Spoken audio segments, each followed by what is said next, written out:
Segunda-feira, 4 de outubro, semana começando, mês de outubro começando, último trimestre do ano começando, e o assunto aqui do Investidor em Foco de hoje é Bolsa. O que esperar desse mercado para os últimos meses de 2021? Kleber, você já está por aí? Bom dia, Rê. Bom dia, boa tarde, boa noite aos nossos ouvintes. Estou aqui para essa reta final de 2021 aí que está trazendo bastante preocupação e, ao mesmo tempo, oportunidade para os investidores, né, Rê? Que é isso que a gente vai conversar um pouquinho aqui. Verdade. E a gente piscou, o ano terminou, né, Kleber? Verdade, voou, né? Mais rápido, talvez, do que a gente esperava. E com muita coisa acontecendo, como já era mais ou menos estimado, né? A gente já tinha essa perspectiva, mas a gente torce para que depois desse trimestre tão difícil para o investidor, principalmente em renda variável, né?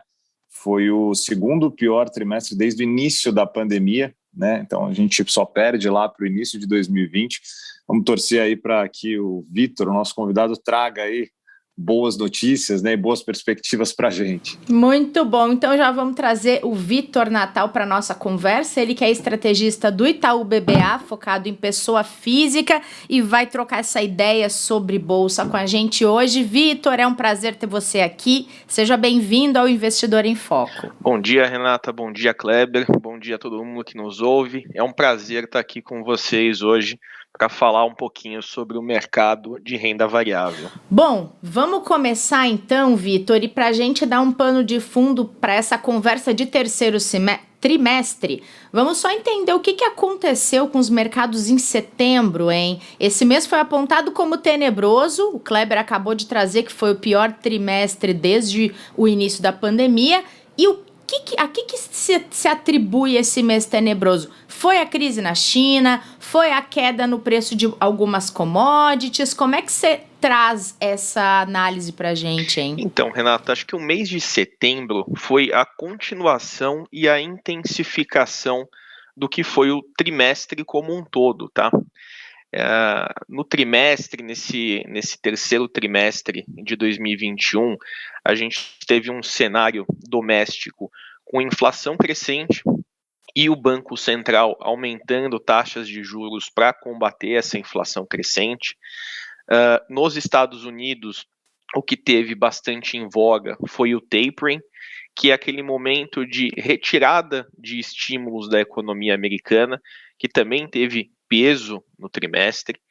Do ponto de vista global, a vacinação, e a gente ficou bastante feliz em ver que a vacinação evoluiu bem ao redor do mundo e que a variante Delta, que era uma preocupação, teve seu peso sim, mas não provocou todo o estrago que se imaginava que poderia provocar.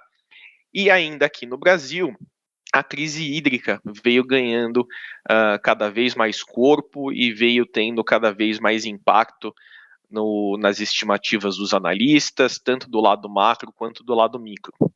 E aí o que aconteceu em setembro, né? Em setembro a gente teve o agravamento da percepção de risco e a preferência por ações mais resilientes, de mais qualidade, com mais geração de caixa ou uma geração de caixa mais previsível, justamente pelo agravamento da crise hídrica, com os reservatórios das represas em baixa, né, as tarifas de energia em alta, a inflação que continuou crescendo em setembro e também o evento do mês, que é o que diferencia o mês do trimestre como um todo, que foi o evento da Evergrande.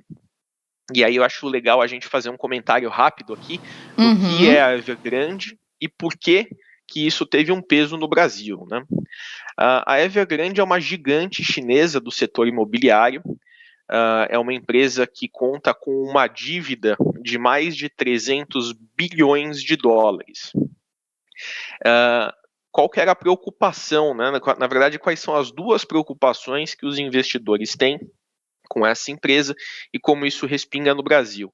A primeira preocupação é que isso não estaria só circunscrito à Evergrande. E o investidor começou a se perguntar se isso não seria a condição de várias outras empresas chinesas e se essa alavancagem, né, essa quantidade de dívida das empresas chinesas, fosse um problema e começassem a criar problemas tanto de crescimento como com relação a pagamento de dívidas.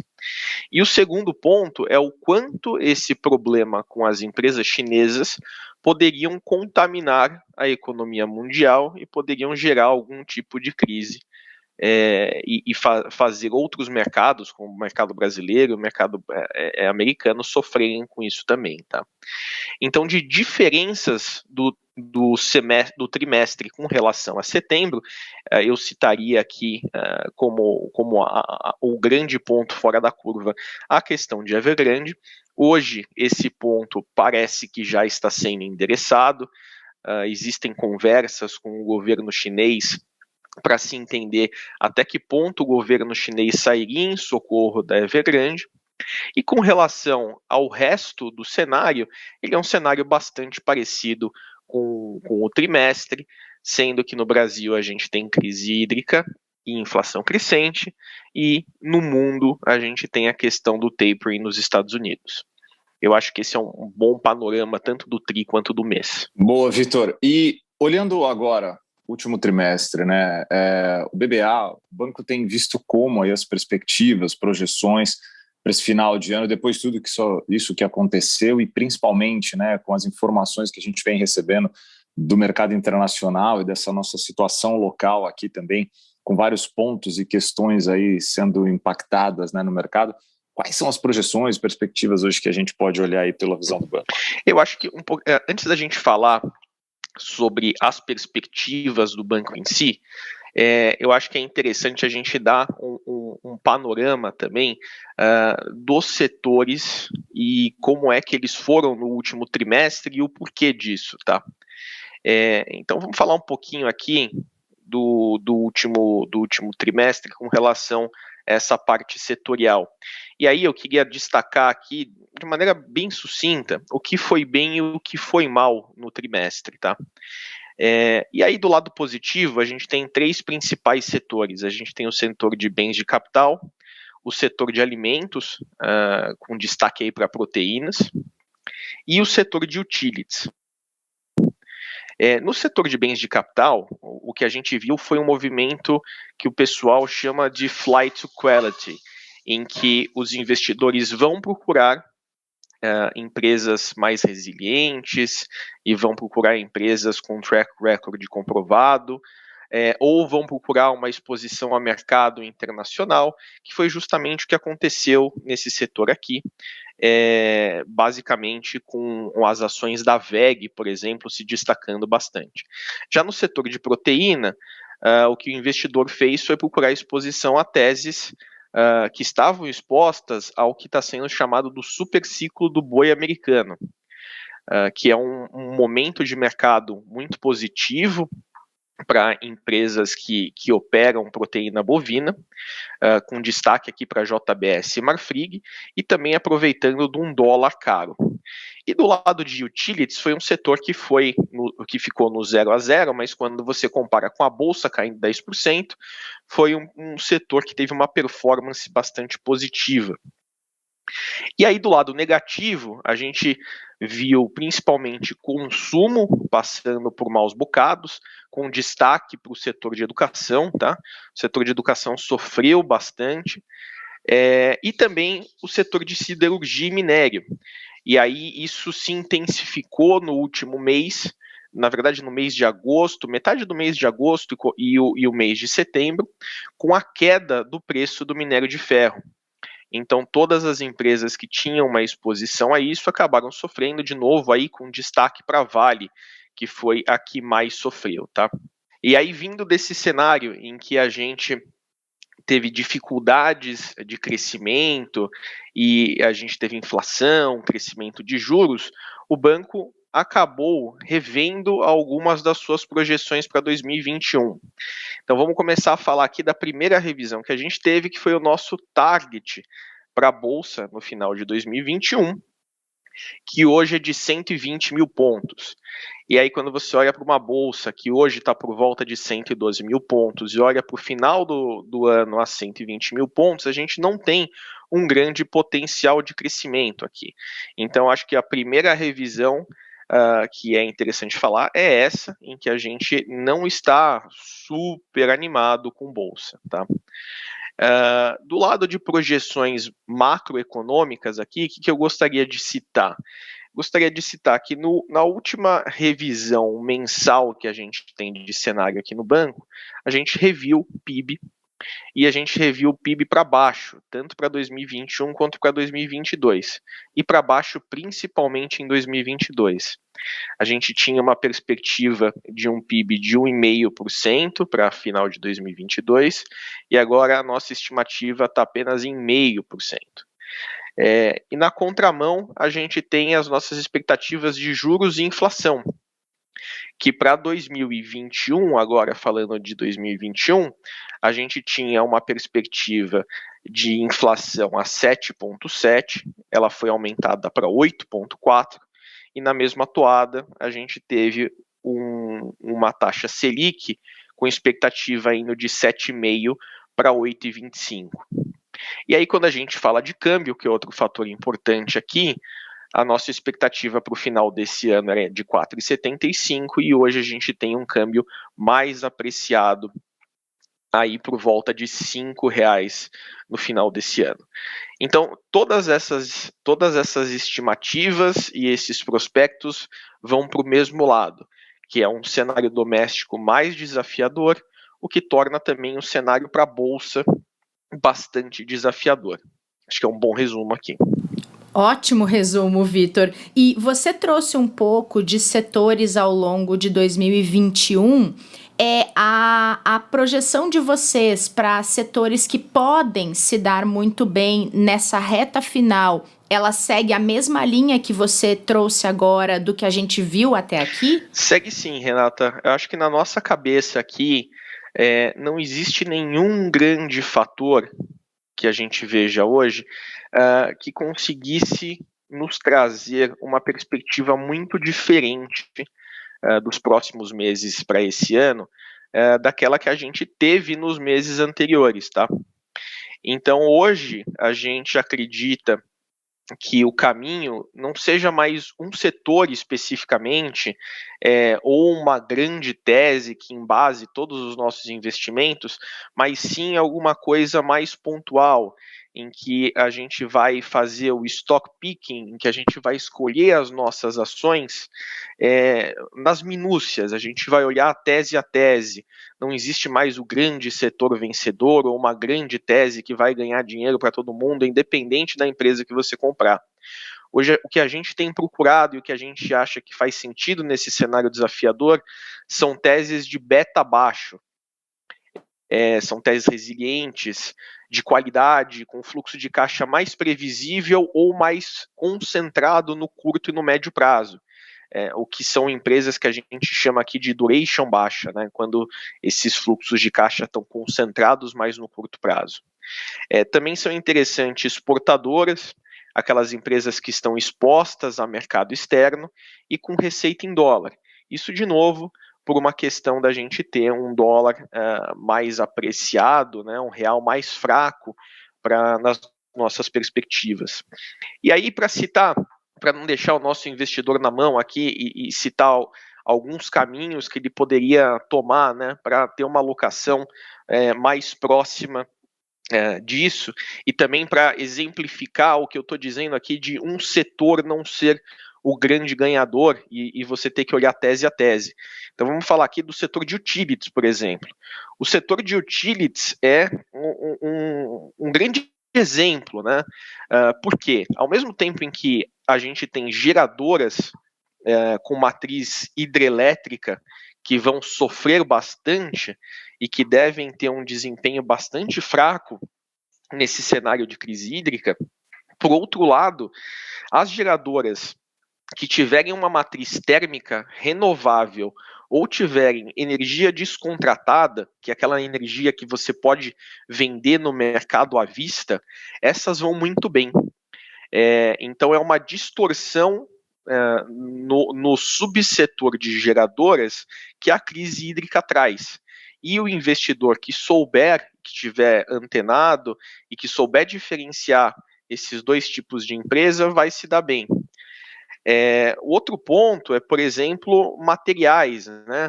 E aí eu estou falando de aço e de celulose, principalmente. Quando a gente olha para uma Gerdau versus outras siderúrgicas, a Gerdau é uma que tem menos exposição a minério de ferro. Então, quando a gente olha para esse setor como um todo, com minério de ferro caindo, o setor pode ir mal. Agora, a Gerdau pode ir melhor no relativo. E a mesma coisa com relação à Klabin. A gente não vive dos melhores momentos para celulose, porém a Klabin é uma empresa com bastante exposição a dólar e é uma empresa diversificada que consegue ter suas receitas não só através de papel, não só através de celulose, mas também através de produtos de papel. Então essa diversificação de receita é bastante interessante. E aí, no setor de real estate, por exemplo, o setor de real estate viveu dois momentos, né? Durante a pandemia era um momento em que a gente tinha taxas de juros baixas, o que incentivava as pessoas a procurarem o financiamento imobiliário, mas ao mesmo tempo você tinha lockdown, o que dificultava visitas, por exemplo. Então isso tornava a venda de imóveis mais difícil. Num segundo momento, que é o momento que a gente vive hoje, o lockdown acaba sendo afrouxado, só que, por outro lado, você tem taxas de juros mais altas. E isso também prejudica o setor. Então, é mais um setor aqui que o panorama como um geral não é dos mais promissores, mas quando você olha home builders, né, as incorporadoras de baixa renda, essas são empresas que, na nossa opinião, podem ter um potencial de valorização bastante interessante. E aí, estando bastante relacionada com o programa Casa Verde e Amarela, que é o antigo Minha Casa Minha Vida, que pode trazer benefícios para essas empresas. E por último, o que eu gostaria de citar aqui é, mais uma vez, proteínas, né? E de novo com JBS e Marfrig, que são duas empresas bastante expostas a esse ciclo do boi nos Estados Unidos. Na contramão dessas duas aqui, a gente teria uma Minerva. A Minerva é uma empresa que tem exposição ao Brasil, e o momento do boi no Brasil é muito pior do que nos Estados Unidos. E esse é o interessante desse momento de mercado, né? Vamos contrapor aqui Marfrig e Minerva.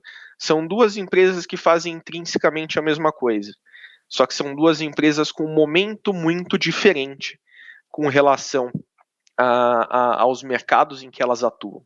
Então, é o grande exemplo aqui, na minha opinião, de como esse momento de mercado faz com que a gente tenha que olhar as teses com uma lupa, olhar mais no detalhe e não focar naquela visão mais macro ou mais top-down, em que você vai do momento macro ou do setor em si para as teses. A gente precisa olhar para as teses em si e entender como que elas se inserem nesse momento que a gente está e como que as empresas operam, especificamente em seus mercados, tá?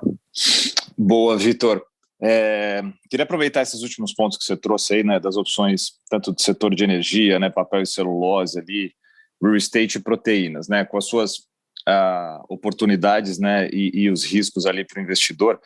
Uma coisa que o investidor busca muito quando ele está ouvindo a gente aqui é um ponto que você trouxe super importante, a bolsa está em níveis de preço muito atrativos, né, ela está barata, vamos dizer assim, né, mas com muitos riscos aí, diversos riscos de fundamentos, né, que a gente vem acompanhando. Olhando para essas oportunidades, assim, qual que seria o direcionamento que a gente pode dar, então, para o investidor agora que está perguntando, tá, então, o que eu faço, como eu me posiciono, por onde eu posso começar, né? Qual que seria um caminho para, dentro desse momento, com todas essas alternativas e riscos, opções que eu tenho para realmente me posicionar nesse mercado? Olha, eu começaria dizendo que para o nosso investidor que ele pode ficar atento às nossas carteiras, tá? A gente tem carteiras recomendadas aqui no Itaú, a gente tem carteiras recomendadas, carteiras fundamentalistas, nós temos carteiras de análise gráfica, e todas essas carteiras são feitas com o maior cuidado do mundo e tentando se aproveitar dos diferentes momentos de mercado. Para quem tem um interesse em renda, a gente tem a carteira de dividendos, A gente tem Legal. também a carteira de small caps para aquelas pessoas que querem ter uma exposição a esse setor, e também a top 5, que é uma carteira em que, independente do momento de mercado ou da tese para aquele momento específico, tenta capturar as melhores opções que a gente tem. Agora, do ponto de vista fundamental, eu acho que é bastante na linha do que a gente veio conversando para esse trimestre e para esse mês, tá? Eu ficaria longe de teses com beta muito alto, teses de crescimento muito expressivo, ou teses de duration muito longa, aquelas teses em que os fluxos de caixa estão muito por longo prazo ou já na perpetuidade. Essas teses devem sofrer mais nesse momento de mercado. E a gente deve começar a ver alguma melhora para essas empresas a partir do momento que a gente começar a tirar alguns riscos do horizonte. Ou riscos ou, na verdade, fontes de volatilidade, né, como, por exemplo, eleições em 2022 e coisas do gênero, tá? Ver um arrefecimento da inflação também seria algo muito benéfico, e ter uma ideia mais clara de qual que vai ser a taxa de juros teto no final desse ciclo de alta de juros também vão ajudar bastante. Então, para o curtíssimo prazo, não tem nada muito diferente no cenário. Quando esses pontos que eu citei começarem a acontecer, a gente provavelmente vai ter um cenário de menor risco, e essas teses mais delicadas podem começar a andar de novo. Então, o conselho aqui seria: fique em coisas com um grau de risco menor, procure empresas de qualidade, ou procure empresas que estão num valuation efetivamente muito descontado, e espere um momento em que a gente começar a ver um risco menor do ponto de vista macro, principalmente, para começar a alocar nessas teses um pouquinho mais apimentadas. Muito bom, Vitor. E vamos deixar aqui na descrição do episódio o link para a Itaú Corretora, porque é por lá que a pessoa consegue acessar essas carteiras recomendadas que o Vitor acabou de falar. Antes da gente encerrar este episódio, queria pedir para o Kleber trazer a agenda da semana, Kleber. A gente sempre traz na segunda-feira quais eventos nossos investidores e nossas investidoras precisam ter no radar para acompanhar o mercado. O que a semana nos reserva, hein, Kleber? Legal, Rê. Vamos lá, praticamente primeira semana, né, cheia que a gente tem aí, né, do mês de outubro, né? Destaques principalmente lá fora, né? A gente tem a reunião da OPEP+, que vai acontecer hoje, né? Tem encomendas ali à indústria nos Estados Unidos. Amanhã, começando aí a olhar para a atividade global, Rê, a Alemanha, a zona do euro, Estados Unidos vão divulgar seus PMIs compostos, né? Na quinta-feira a gente tem a China fazendo essa divulgação, e na sexta-feira o tradicional relatório, né, de empregos lá, o payroll nos Estados Unidos, que acontece, né, a sua divulgação ali na primeira sexta-feira do mês, sendo que aqui no Brasil, né, amanhã a gente vai saber o resultado da produção industrial de agosto, que é muito importante também para a gente falar e entender um pouquinho melhor como é que está andando a questão da atividade industrial por aqui. Vendas no varejo na quarta, que a gente teve aí os comentários muito bons do Vitor falando um pouquinho de como é que está também essa questão do varejo, seus impactos, né? E a prévia do IGPM e aí de inflação que a gente tanto vem acompanhando, né? Com o IPCA de setembro sendo divulgado na sexta-feira. Mas é legal a gente dizer que as questões ligadas ao orçamento nos Estados Unidos, assim como auxílio emergencial e extensão desse, né, com os ajustes também do Bolsa Família, ficam no radar dos investidores. E essas discussões internacionais sobre o petróleo, que até a gente vai ter hoje um pouquinho mais de sinalização com a reunião da OPEP+, vão poder gerar alguns impactos às empresas no mercado local que são ligadas à commodity, né? E, segundo o presidente da Petrobras, né, um represamento de preços pode acabar gerando aí um desabastecimento de combustível no país, que poderia também gerar algumas preocupações a mais, além daquelas que a gente já tem por aqui. Então, são os principais pontos aí para o investidor acompanhar ao longo da semana, tomar cuidado e também tentar encontrar essas oportunidades muito bem apresentadas aí pelo Vitor que a gente tem para esse último tri. Muito bom, Kleber, obrigada. E Vitor, foi um prazer ter você aqui com a gente. Vamos fazer mais vezes essa atualização de mercado, de cenário para a Bolsa. Obrigada e bom trimestre para você. Obrigado, Renata. Obrigado, Kleber. Foi um prazer estar aqui com vocês. E sempre que vocês quiserem, vou ficar muito feliz em bater esse papo. Valeu, Vitor. Obrigado, que agradece. Parabéns aí. E Kleber, sexta-feira a gente vem falar de IPCA, combinado? Combinado. Torcendo aí para a gente já ter algum sinal de melhora nessa questão de pressão da inflação, né? Sexta-feira a gente está de volta aqui. Obrigadão, ótima semana a todos. Para você também, e obrigada a todo mundo que acompanhou essa abertura da semana aqui no Investidor em Foco. Voltamos nessa terça com o professor Martim Iglesias. Boa semana para todo mundo e até lá. Todos os dias, aqui no Investidor em Foco, uma conversa descontraída sobre investimentos, mercado e planejamento financeiro.